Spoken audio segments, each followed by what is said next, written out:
কি অবস্থা ভাই? ভাই ভালো লাগতেছে। ক্লিয়ার বুঝে দেবেন। অসাধারণ ভিউ, যা বলার মতো না। অনেক অনেক ভালো লাগতেছে। অসাধারণ। এইভাবে দেখ।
সবচেয়ে মূল যে একটা জায়গায় যে খারাপ উঠতে হয়, আমরা সেই জায়গায়।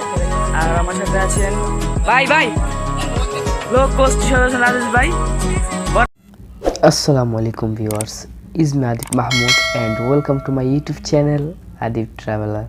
তো বন্ধুরা, আশা করি আপনারা অনেক অনেক ভালো আছেন আল্লাহর রহমতে। আলহামদুলিল্লাহ, আমিও অনেক ভালো আছি। তো ভিউয়ার্স, অনেক দিন পর আমি আদিব মাহমুদ আপনাদের মাঝে আসলাম, কারণ আমি সাজেক ভ্যালি ঘুরে এসেছি খুব অল্প খরচে। তো আমি চেষ্টা করব আপনাদেরকে কীভাবে আপনারা খুব অল্প খরচে সাজেক ভ্যালি একটা ট্যুর দিয়ে আসতে পারবেন তার তথ্য দেওয়ার জন্য। তো ভিউয়ার্স, আমি এই ভিডিওতে দেখাবো আপনারা কীভাবে খুব অল্প খরচে ঢাকা থেকে সাজেক ভ্যালি পর্যন্ত যাবেন। তো সাজেক ভ্যালি যাওয়ার সময় আপনাদেরকে অনেকগুলো প্রশ্ন, গাড়ির ভাড়া কেমন, সিএনজির ভাড়া কেমন, তো এরকম আরও অনেক প্রশ্ন থাকে। তো প্রত্যেকটি প্রশ্নের উত্তর দেওয়ার চেষ্টা করব আমার এই ভিডিওতে। আমি আশা করি আপনারা যদি আমার এই ভিডিওটি দেখেন তাহলে আপনাদের মনে আর কোনো প্রশ্ন থাকবে না সাজেক ভ্যালি ঘোরার। তো ভিউয়ার্স, চলুন আমাদের আজকে ভিডিওটি শুরু করা যাক। তো বন্ধুরা, ভিডিওটি শুরু করার আগে একটা কথা বলতে চাই, যদি আমার চ্যানেলটাকে আপনারা এখনও সাবস্ক্রাইব করে না থাকুন তাহলে এখনই সাবস্ক্রাইব করে দেন। চলুন আজকে ভিডিওতে ঢোকা যাক। হ্যালো ভিউয়ার্স, এখন বাজে রাত 8টা আর আমরা আছি ঢাকার আবদুল্লাপুর বাস স্ট্যান্ডে। আর শান্তি পরিবহন বাসে আমরা যাচ্ছি ঢাকা হতে খাগড়াছড়ি। আমাদের কাছ থেকে বাস ভাড়া পড়েছে 570 টাকা করে। আপনারা ইগল, শান্তি পরিবহন এবং ইকোনো সার্ভিস বাসে করে যেতে পারেন খাগড়াছড়ি। তাহলে আপনারা খুব তাড়াতাড়ি করে খাগড়াছড়ি পৌঁছে যাবেন। আর চলুন আমাদের স্বপ্নের ট্রিপ সাজেক ভ্যালি শুরু করা যাক।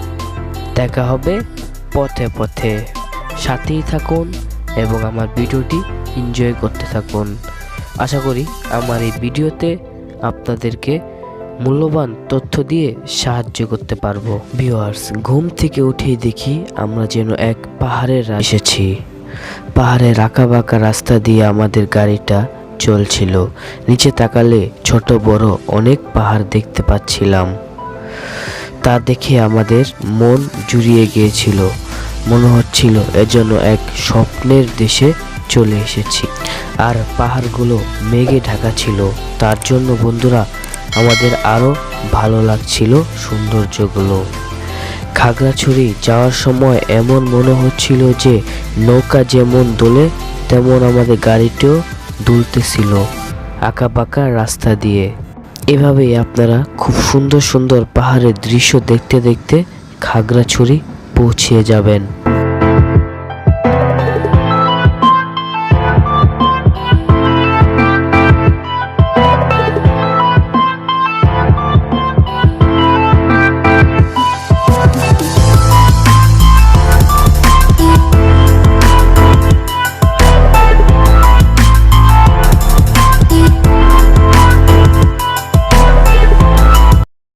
গাইস, আমরা এখন ৭৭ সামনে আছি খাগড়াছড়ি।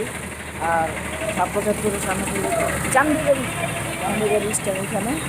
আর আপনাদের সবারই একটা প্রশ্ন থাকে, সেটা হলো যে খাগড়াছড়ি আসার পর চান্দের গাড়ি স্ট্যান্ড থেকে আপনারা কীভাবে সাজেক যাবেন এবং তার প্যাকেজগুলো কী কী, এটা নিয়ে আপনাদের অনেকগুলো প্রশ্ন থাকে।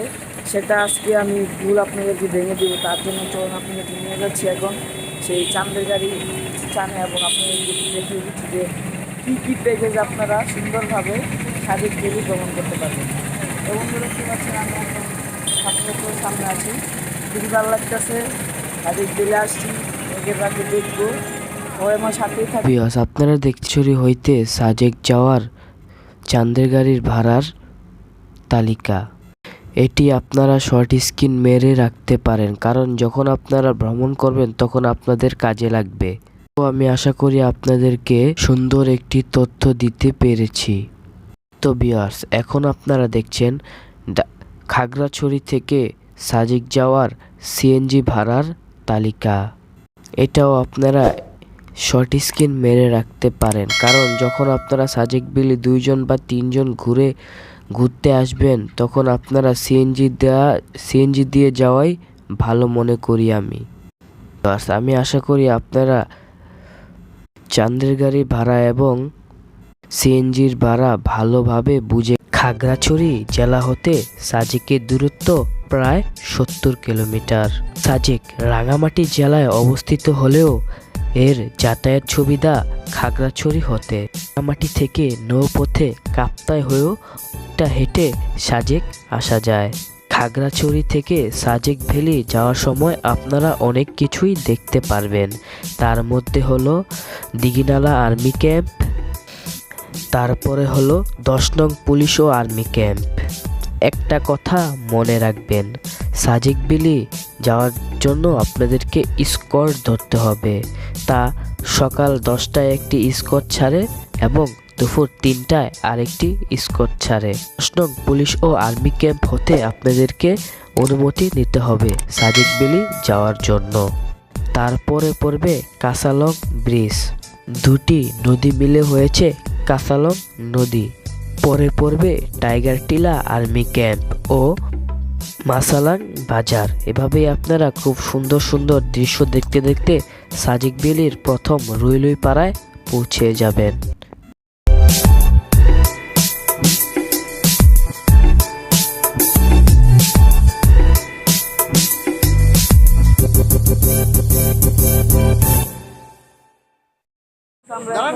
সাজেক যাওয়ার যে সবচেয়ে মূল যে একটা জায়গায় যে খারাপ উঠতে হয়, আমরা আছি এই জায়গায়। আর আমার সাথে আছেন ভাই লোক কোষ্ঠী সদস্য রাজেশ ভাই বরাবরের মতো। আবার আছেন কাজী শরীফ ভাই। Hi friends, this is repeat video. অনেক এনজয় হইতেছে গাইস, তা বলার মতো না। আর আমরা এখন এই যে পাহাড়টা উঠবো, এটি সাজেক ভ্যালি। বন্ধুরা এনজয় করতে থাকুন, আমাদের সাথেই থাকুন। সাজেক ভ্যালি রাঙামাটি জেলায় সর্ব উত্তরে মিজোরাম সীমান্তে অবস্থিত। সাজেক হলো বাংলাদেশের সবচেয়ে বড় ইউনিয়ন, যার আয়তন 702 বর্গ মাইল। সাজেককে রাঙামাটির সাদ বলা হয়। সাজেকের উত্তরে অবস্থিত ভারতের ত্রিপুরা, দক্ষিণে অবস্থিত রাঙামাটির লংদো, আর পূর্বে অবস্থিতের মিজোরাম, আর পশ্চিমে অবস্থিত খাগড়াছড়ির দিঘিনালা। বন্ধুরা, সাজেকে ওঠার লাস্ট 3 কিলোমিটার রাস্তা, যা দেখতে অসাধারণ লাগে, যা দেখলে আপনাদের যতটুক জার্নি করে ঢাকা থেকে সাজেক ভ্যালি আসছেন তা নিমিষেই দূর হয়ে যাবে। আলহামদুলিল্লাহ, কি সুন্দর আমাদের এই পৃথিবী, আলহামদুলিল্লাহ কি সুন্দর আমাদের এই বাংলাদেশ। সাজেক ভ্যালি না আসলে তা আপনারা বুঝতে পারবেন না।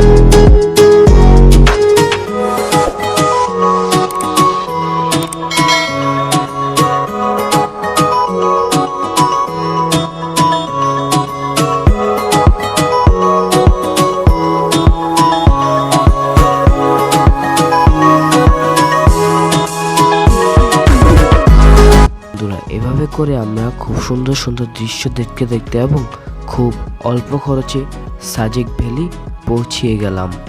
তো ভিউয়ার্স, আমার আজকে ভিডিওটি আমি এখানেই শেষ করছি। আজ বিদায় নিচ্ছি আপনাদের কাছ থেকে। তো ভিউয়ার্স, আমার সাজেকের দ্বিতীয় পর্বটি দেখার জন্য আমন্ত্রণ রইল। যারা যারা আমার চ্যানেলটাকে এখনো সাবস্ক্রাইব করেননি তারা সাবস্ক্রাইব করে দিন এবং পাশের বেল আইকনটি ক্লিক করে দিন দ্বিতীয় ভিডিওটি দেখার জন্য। তো বন্ধুরা, আসসালামু আলাইকুম ওয়া রাহমাতুল্লাহ।